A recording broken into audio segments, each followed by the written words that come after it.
मैं डॉक्टर किशोर कुमार पटेल, प्राध्यापक दुर्गा महाविद्यालय रायपुर। आज हम फ्रांस की क्रांति पर चर्चा करने वाले हैं। फ्रांस की क्रांति 1789 ईस्वी में राज्य क्रांति भी कहा जाता है। फ्रांस की क्रांति के कई कारण थे, किंतु हम आज विशेष तौर पर दार्शनिक या बौद्धिक कारण पर चर्चा करने वाले हैं। फ्रांस की क्रांति विश्व की एक महान क्रांति मानी जाती है। विश्व की एक युगांतकारी घटना है फ्रांस की क्रांति। अन्य क्रांतियों को इस क्रांति ने प्रेरणा प्रदान की, जैसे फ्रांस में 1830 एवं 1848 की क्रांति हुई, जर्मनी का एकीकरण, इटली का एकीकरण, रूस में क्रांति, चीन में क्रांति। इन सभी क्रांतियों का प्रेरणा स्रोत फ्रांस की क्रांति को माना जाता है। वास्तव में इसी समय अमेरिका में क्रांति चल रही थी। अमेरिका की क्रांति के समय फ्रांस ने अमेरिका को सहयोग दिया और अमेरिका की क्रांति की सफलता के पश्चात अमेरिकी सैनिक और अमेरिकी लोग जो वापस लौट गए फ्रांस में, उन सब ने फ्रांस की क्रांति में सहयोग प्रदान किया। फ्रांस की क्रांति के बहुत सारे कारण हैं, जैसे राजनीतिक कारण, सामाजिक कारण, आर्थिक कारण, धार्मिक कारण एवं दार्शनिक कारण। इन समस्त कारणों में दार्शनिक कारण की आज हम चर्चा करने वाले हैं। वास्तव में फ्रांस में जो बुद्धिजीवी लोग थे, जो दार्शनिक थे, उन लोगों ने फ्रांस में क्रांति के विचारों को गतिशील बनाया। फ्रांस की क्रांति में प्रमुख रूप से वोल्टेयर, मॉन्टेस्क्यू, डिदरो, क्वेसने और सबसे बड़ा नाम रूसो का आता है। इन दार्शनिकों ने फ्रांस की क्रांति के कारणों को गतिशील बनाया और फ्रांस में लोगों को क्रांति के लिए जागरूक किया। फ्रांस की क्रांति में प्रमुख तौर पर जो दार्शनिक थे, उनमें आज हम सर्वप्रथम वोल्टेयर की चर्चा करेंगे। वोल्टेयर फ्रांस की क्रांति का प्रमुख राजनीतिक साहित्यकार था। समस्त लेखकों में सबसे प्रभावशाली साहित्यकार और दार्शनिक माना जाता था वोल्टेयर। वोल्टेयर मध्यम वर्ग से था, इसलिए वोल्टेयर लोगों की समस्याओं से परिचित था। फ्रांस में परिस्थितियां किस प्रकार से भिन्न थी, फ्रांस में किस प्रकार से राजा निरंकुश था, किस प्रकार से फ्रांस में धार्मिक असमानता और सामाजिक असमानता का भाव था, आर्थिक विपन्नता की स्थिति फ्रांस में फैली हुई थी, इन सब से परिचित था। चूँकि वह मध्यम वर्ग था, इसलिए वह फ्रांस में लोगों को जागरूक करने में सर्वप्रथम सामने आया। वोल्टेयर अपने समय की अन्यायपूर्ण व्यवस्था का शिकार था, कई बार कारागार का दंड भोग चुका था और तत्कालीन समाज का उसने खूब अध्ययन किया था। वोल्टेयर ने देखा कि पग पग पर किस प्रकार से अत्याचार हो रहे हैं, शोषण, अन्याय, निर्दयता के दर्शन उसे हुए थे और इसीलिए वोल्टेयर इन सब से दुखी था और वोल्टेयर ने अपनी पुस्तिकाओं, लेखों और व्यंग्यात्मक कृतियों, पत्रों आदि के द्वारा फ्रांस में अपने विचार को आगे बढ़ाया और उसने सुधार की आवश्यकता पर बल दिया। इतिहासकार रोज लिखते हैं वोल्टेयर के बारे में कि वह फ्रांसीसी विचारों का दर्पण था। निश्चित तौर पर वोल्टेयर फ्रांस की क्रांति का प्रणेता माना जाता है। स्वतंत्रता के सिद्धांत का उग्र समर्थक था। व्यक्तिगत स्वतंत्रता की बात वो करता था और शासन व्यवस्था में व्याप्त दोषों पर उसने अपनी लेखनी से आघात किया, प्रहार किया और फ्रांस की जनता में जागृति लाने का प्रयास किया। राज्य पर जनता का विश्वास समाप्त करने में वोल्टेयर की विशेष भूमिका थी। व्यक्तिगत स्वतंत्रता का उसने समर्थन किया। इतिहासकार हेज वॉल्टेयर के बारे में लिखते हैं कि 18वीं शताब्दी के मध्य में वॉल्टेयर सर्वाधिक सम्मानित विचारक था। तो वॉल्टेयर ने एक प्रकार से जहाँ एक और राजनीतिक विचारों का प्रचार प्रसार किया, राजा की निरंकुशता का विरोध किया, साथ ही साथ उसने चर्च के साथ भी संघर्ष किया। फ्रांस में चर्च के अधिकारों का वो विरोधी था। चर्च मानव स्वतंत्रता का विरोधी था, ऐसा उसकी मान्यता थी। चर्च अंधविश्वास और आडंबर से घिरा हुआ था।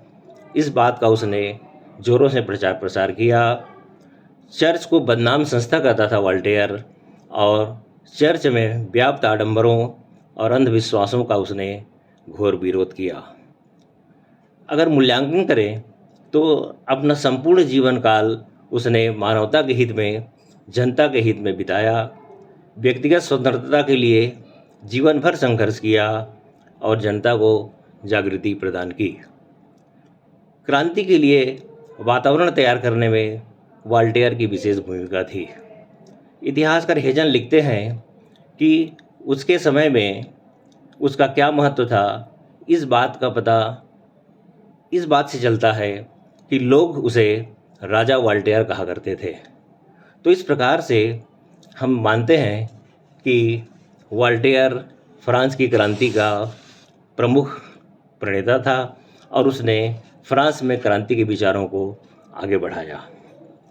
दूसरे क्रम में मॉन्टेस्क्यू की बात करेंगे। आइए, मॉन्टेस्क्यू ने भी फ्रांस में एक दार्शनिक के रूप में क्रांति को गतिशीलता प्रदान की, और चूँकि मॉन्टेस्क्यू स्वयं कुलीन घर का था, कुलीन परिवार से था, फिर भी उसने जनता के अधिकारों के लिए विरोध किया और फ्रांस में जनतंत्र का समर्थन किया और जनता को जागृति लाने में, जनता को जागृत करने में उसकी अहम भूमिका थी। बोर्डो विश्वविद्यालय से शिक्षा प्राप्त की। मॉन्टेस्क्यू 1721 में वकील बन गया। उसने वकालत करने के साथ साथ जनता को जगाने का कार्य भी जारी रखा। लगभग 12 वर्षों तक मॉन्टेस्क्यू बोर्डो के प्रधान न्यायाधीश के पद पर काम कर चुका था। मॉन्टेस्क्यू प्रमुख विचारक था। उसने 1728 में अनेक देशों की यात्रा की।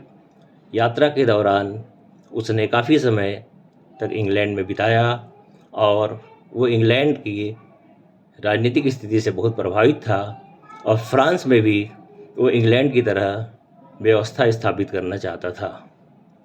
मॉन्टेस्क्यू के प्रमुख रचनाओं में द पर्शियन लेटर्स पहली रचना है। दूसरी रचना जो बड़ी प्रसिद्धि प्राप्त की वो है द स्पिरिट ऑफ लॉ, कानून की आत्मा। 2 वर्ष में इसके 22 संस्करण प्रकाशित हुए। ये इसकी लोकप्रियता का प्रमाण है कि 2 वर्ष में मॉन्टेस्क्यू की किताब कानून की आत्मा के 22 संस्करण प्रकाशित हुए। कानून की आत्मा में मॉन्टेस्क्यू ने राजा के दैवीय अधिकारों के सिद्धांत का विरोध किया, खंडन किया। मॉन्टेस्क्यू के कानून की आत्मा नामक पुस्तक में 7 शासन प्रणालियों का विस्तृत वर्णन है। इंग्लैंड की शासन व्यवस्था से बहुत प्रभावित था। वो इंग्लैंड की शासन व्यवस्था की बड़ी प्रशंसा करता था और फ्रांसीसी रीति रिवाजों, व्यवस्थाओं, मान्यताओं का घोर विरोध करता था। फ्रेंच संस्थाओं के अधिकारों की आलोचना करता था। वो चाहता था कि फ्रांस में भी इंग्लैंड की तरह राजनीतिक व्यवस्था स्थापित हो। मॉन्टेस्क्यू ने इंग्लैंड के शासन व्यवस्था को संसार में सर्वोच्च माना और चूँकि उसका मानना था कि इंग्लैंड में निरंकुश शासन स्थापित नहीं है, अतः फ्रांस में भी निरंकुश शासन समाप्त हो और जनता के शासन की स्थापना हो। इस प्रकार से मॉन्टेस्क्यू जनता के प्रतिनिधियों की सभा, पार्लियामेंट की बात करता था कि इंग्लैंड में किस प्रकार से पार्लियामेंट स्थापित है और फ्रांस में भी इंग्लैंड की तरह पार्लियामेंट की स्थापना हो और जनता के अधिकार सुरक्षित हों। उसका विचार था कि कार्यपालिका, न्यायपालिका और व्यवस्थापिका तीनों पृथक हों और तीनों में पृथक व्यक्ति और पृथक संस्थाओं के हाथों में तीनों का कार्य हो।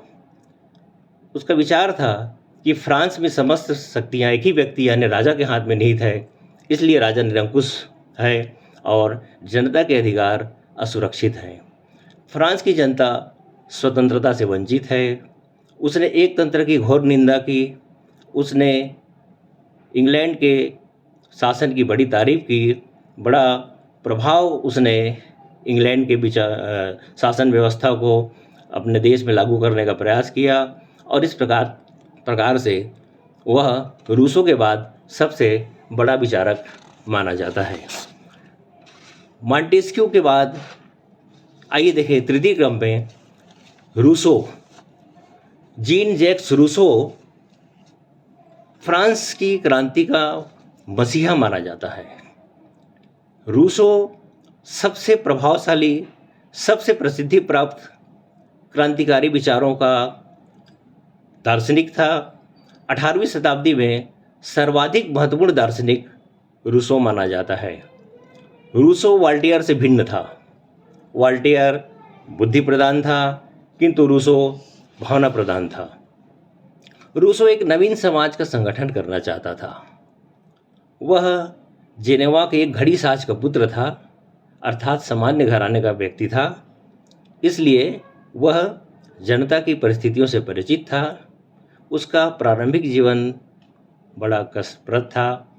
रूसो फ्रांसीसी क्रांति का मसीहा और फ्रांसीसी क्रांति का जनक माना जाता है। इसीलिए नेपोलियन का कथन है कि अगर रूसो ना होता तो फ्रांस में क्रांति नहीं होती। रूसो की सर्वाधिक महान रचना सामाजिक अनुबंध है, सोशल कॉन्ट्रैक्ट। सामाजिक अनुबंध नामक पुस्तक में रूसो ने राज्य की उत्पत्ति की एक परिकल्पना प्रस्तुत की है। रूसो की यह पुस्तक विश्वविख्यात है और रूसो ने इस पुस्तक में अपना प्रारंभिक वाक्य जो लिखा वह है, मनुष्य स्वतंत्र उत्पन्न हुआ है परंतु सर्वत्र जंजीरों में जकड़ा हुआ होता है। ऐसा क्यों है? उसने इस प्रश्न का उत्तर अपनी इस पुस्तक में देने का प्रयास किया। उसका सिद्धांत था कि जनता ही सर्वोपरि है, समस्त शक्ति और सत्ता जनता के हाथों में होनी चाहिए। एक व्यक्ति या एक संस्था के हाथों में समस्त शक्ति केंद्रित हो, इसका वह विरोधी था। सामाजिक अनुबंध यानी सोशल कॉन्ट्रैक्ट के अतिरिक्त उसकी अन्य पुस्तकें थी। इमाइल, तीसरी पुस्तक थी द कन्फेशंस, चौथी पुस्तक थी द डायलॉग्स और पांचवी पुस्तक थी द रेवरीज। इन पुस्तकों में रूसो ने फ्रांस में क्रांति के विचारों को गतिशील बनाया, आगे बढ़ाया और जनता में जागृति प्रदान करने की कोशिश की। रूसो के विचार अपने समकालीन लेखकों में सबसे प्रभावशाली थे। वह समाज का नवीन ढंग से स्थापना और नवीन रूपरेखा प्रस्तुत करना चाहता था। रूसो पहला विचारक था जिसने स्वतंत्रता, समानता और बंधुत्व की बात की। फ्रांस की क्रांति में यही उसके विचार स्वतंत्रता, समानता और बंधुत्व जो है प्रमुख आधार बन गए और रूसो राजनीतिक सत्ता के मूल स्रोतों को जनता को मानता था। उसका मानना था कि राजनीतिक सत्ता का मूल स्रोत जनता के हाथों में होनी चाहिए। रूसो असमानता के विरोधी था। रूसो ने दूषित शासन प्रणाली की कड़ी आलोचना की। फ्रांस की सामाजिक व्यवस्था का खुलकर विरोध किया। फ्रांस में समाज में किस प्रकार से दो वर्ग बने हुए हैं, एक वर्ग विशेषाधिकार प्राप्त वर्ग है, दूसरा वर्ग विशेषाधिकार रहित वर्ग है। अतः उसने विशेषाधिकार रहित वर्ग के लोगों को उत्साहित किया और जागृत किया और उन्हें क्रांति के लिए तैयार किया। फ्रांस की सामाजिक व्यवस्था का खुलकर उसने विरोध किया, सामाजिक असमानता का विरोध किया। फ्रांस में मध्यम और सर्वसाधारण वर्ग पर रूसो के विचारों का सर्वाधिक प्रभाव पड़ा। समाज में व्याप्त आर्थिक विषमताओं का उसने व्यापक विरोध किया। जन साधारण में असंतोष की भावना को उसने आगे बढ़ाया, प्रबल बनाया। इसीलिए उसे क्रांति का मसीहा कहा जाता है और उसने लोकतंत्र की जोरदार वकालत की। तो इन समस्त विचारकों में रूसो महत्वपूर्ण विचारक था, महत्वपूर्ण दार्शनिक था, महत्वपूर्ण लेखक था। रूसो के बारे में नेपोलियन की उसी बात को फिर से मैं दोहराना चाहूँगा, जैसे नेपोलियन ने कहा था, मैंने प्रारंभ में चर्चा की थी कि रूसो ना होता तो फ्रांस में क्रांति नहीं होती। तो रूसो सबसे प्रमुख विचारक था, सबसे प्रमुख दार्शनिक था और अपने समय के लेखकों में, विचारकों में रूसो का सर्वाधिक महत्वपूर्ण स्थान है। अगले क्रम में आइए देखें, दिदरो की बात करें। एक और प्रमुख दार्शनिक थे दिदरो। दिदरो के विचारों ने क्रांति की भावना को जन्म दिया। फ्रांस में क्रांति के लिए दिदरो के विचार बड़े महत्वपूर्ण थे। विश्वकोश की पुस्तिका का संपादन किया। विश्वकोश एक महान पुस्तिका मानी जाती है और इस पुस्तिका का संपादन दिदरो ने किया। विश्वकोश 17 खंडों में प्रकाशित हुआ। विश्वकोश में कई लेख स्वयं दिदरो के द्वारा लिखे हुए थे। आइए देखें, दिदरो ने फ्रांस में अपने किन विचारों को आगे बढ़ाया। सबसे पहले उसने धार्मिक सहिष्णुता की बात की। फ्रांस में चर्च का उसने विरोध किया और धार्मिक सहिष्णुता की स्थापना की वकालत की। दूसरी बात उसने की, दोषपूर्ण कर व्यवस्था की। फ्रांस में अर्थव्यवस्था बिगड़ी हुई थी, आर्थिक असंतुलन बना हुआ था फ्रांस में। इसीलिए उसने फ्रांस में दूषित कर व्यवस्था की आलोचना की और एक प्रकार से नवीन कर व्यवस्था का उन्होंने स्वरूप प्रदान किया। फ्रांस में गुलामों के व्यापार का विरोध किया, निर्मम फौजदारी कानून का विरोध किया। तो इन तमाम व्यवस्थाओं का दिदरो विरोधी था। उसके विचार को सरकार और चर्च ने खतरनाक माना और दिदरो को सरकार ने बहुत परेशान किया। दिदरो को कई बार कारावास भी भोगना पड़ा, परंतु उसका प्रयत्न चलता रहा और दिदरो जनता को जगाने में, फ्रांस में क्रांति के कारणों को आगे बढ़ाने में निरंतर प्रयत्नशील रहा। तो दिदरो के विचार बड़े प्रभावशाली माने जाते हैं। और दिदरो के साथ आइए देखें, क्वेसने की बात करें। क्वेसने विश्वकोश का सहयोगी लेखक था। क्वेसने भी फ्रांस की क्रांति का सहयोगी माना जाता है। क्वेसने अपने समय के अर्थशास्त्रियों का नेता था। उसके साथियों में क्रांतिकारी नेता काउंट मिराबो का पिता भी था। लुई 16वें का अर्थमंत्री तुर्गो भी उसका समर्थक था, उसका आदर करता था। तो इन अर्थशास्त्रियों का विचार था कि राष्ट्र की संपत्ति की उत्पत्ति कृषि और खानों से होती है। व्यापारी वस्तुएं बनाने तथा संपत्ति उत्पादन का काम कर सकते हैं, लेकिन उसका विनिमय कर सकते हैं, लेकिन संपत्ति उत्पादन का काम तो जनता के द्वारा होता है। कृषि और अर्थव्यवस्था को सुधारने के लिए क्वेसने ने अपनी नई विचारधारा प्रस्तुत की। अपने सहयोगियों के साथ उसने अर्थशास्त्र की एक नई परिभाषा फ्रांस में प्रस्तुत की और क्रांति के लिए क्वेसने के विचार भी बड़े प्रभावशाली, बड़े प्रगतिशील माने जाते हैं। तो इन अर्थशास्त्रियों का क्रांति की प्रगति पर काफ़ी प्रभाव पड़ा। तो कुल मिलाकर के अगर हम निष्कर्ष की बात करें तो फ्रांस की क्रांति में दार्शनिकों की अहम भूमिका थी। दार्शनिकों में जैसे कि मैंने बताया आपको, वॉल्टेयर, मॉन्टेस्क्यू, रूसो, दिदरो, क्वेसने जैसे क्रांतिकारी विचारकों, लेखकों का ज़बरदस्त प्रभाव पड़ा, व्यापक प्रभाव पड़ा और इन्होंने क्रांति का मार्ग प्रशस्त किया। जनता का ध्यान राजनीतिक, सामाजिक, आर्थिक अव्यवस्थाओं की ओर उन्होंने आकर्षित किया। इन क्रांतिकारी विचारकों ने फ्रांस में एक अभूतपूर्व हलचल मचा दी। इन क्रांतिकारी विचारकों ने एक बौद्धिक आंदोलन प्रस्तुत किया फ्रांस में।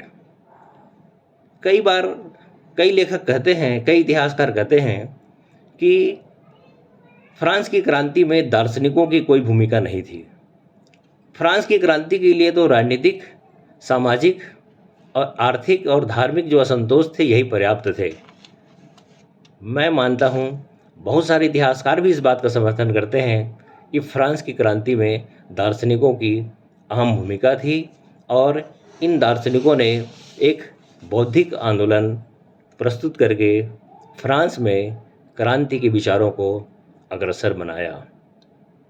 निश्चित तौर पर ये दार्शनिक, ये विचारक यदि नहीं होते तो फ्रांस में क्रांति नहीं हो पाती। फ्रांस जैसी परिस्थितियां बहुत सारे देशों में थी। आर्थिक असंतुलन, धार्मिक भेदभाव, राजनीतिक निरंकुशता, सामाजिक भेदभाव, आर्थिक असंतुलन सभी देशों में व्याप्त थी, किंतु क्रांति फ्रांस में ही पहले हुई।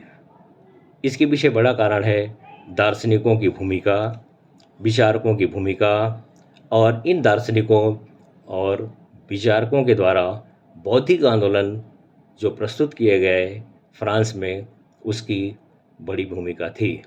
इतिहासकार फिशर लिखते हैं कि इन लेखकों ने क्रांति की भूमिका तैयार की। निश्चित तौर पर फ्रांस की क्रांति में इन लेखकों की, दार्शनिकों की विचारधारा बड़ी प्रभावशाली थी। इन्होंने क्रांति के कारणों को आगे बढ़ाया। इन दार्शनिकों ने राजा की निरंकुशता का विरोध किया। इन विचारकों ने सामाजिक असंतुलन का विरोध किया, सामाजिक भेदभाव का विरोध किया, धार्मिक कट्टरता का विरोध किया, चर्च का विरोध किया। इन दार्शनिकों में कुछ अर्थशास्त्री थे, जैसे कि मैंने चर्चा में बताया। इन लोगों ने फ्रांस में कर व्यवस्था को सुधारने की एक नई परिभाषा प्रस्तुत की। फ्रांस में कुलीन, संपन्न वर्ग के लोग जिनके पास संपत्ति की भरमार थी, किंतु वो टैक्स या कर प्रदान नहीं करते थे। अधिकार उनके पास बहुत सारे सुरक्षित थे। सामान्य वर्ग, मध्यम वर्ग, सर्वसाधारण वर्ग जिनके पास कृषि भूमि की कमी थी, किंतु कर्तव्य की भरमार थी। कर व्यवस्था में यही असंतुलन की भावना थी और इसीलिए फ्रांस में आर्थिक असंतुलन बना हुआ था। इस बात को इन दार्शनिकों ने, इन विचारकों ने आगे बढ़ाया और फ्रांस में क्रांति के कारणों को जन्म दिया। निश्चित तौर पर हम कह सकते हैं कि राजनीतिक कारण तो जिम्मेदार थे ही, सामाजिक कारण जिम्मेदार थे ही, धार्मिक भेदभाव, सामाजिक असंतुलन तो जिम्मेदार थे ही, किंतु दार्शनिकों की भूमिका, इन विचारकों की भूमिका बड़ी अहम थी और ऐसे दार्शनिक अन्य देशों में नहीं थे। इन दार्शनिकों में फ्रांस की क्रांति के प्रति जो लगाव था, समर्पण की भावना थी। बहुत कष्ट सहते हुए भी इन दार्शनिकों, इन विचारकों ने फ्रांस में क्रांति के लिए वातावरण तैयार किया और 1789 की क्रांति विश्व की एक अनूठी क्रांति मानी जाती है। इसी क्रांति का प्रभाव, जैसे कि मैंने शुरू में बताया, फ्रांस में ही बाद में 1830 में क्रांति हुई, 1848 में क्रांति हुई, जर्मनी का एकीकरण हुआ, इटली का एकीकरण हुआ, चीन में क्रांति हुई, रूस में क्रांति हुई। तो फ्रांस की क्रांति सर्वाधिक प्रभावशाली क्रांति थी और यह क्रांति विश्व की एक अनूठी राज्य क्रांति मानी जाती है, विश्व की एक विशेष क्रांति मानी जाती है। फ्रांस की 1789 की क्रांति एक महान क्रांति के रूप में विख्यात है। तो विद्यार्थियों के लिए पाठ्यक्रम के अनुसार यह बहुत उपयोगी विषय है। साथ ही साथ राज्य और संघ लोक सेवा आयोग की परीक्षाओं में भाग लेने वाले विद्यार्थियों के लिए भी फ्रांस की क्रांति बहुत उपयोगी है। आज हमने दार्शनिक एवं बौद्धिक कारणों पर चर्चा की।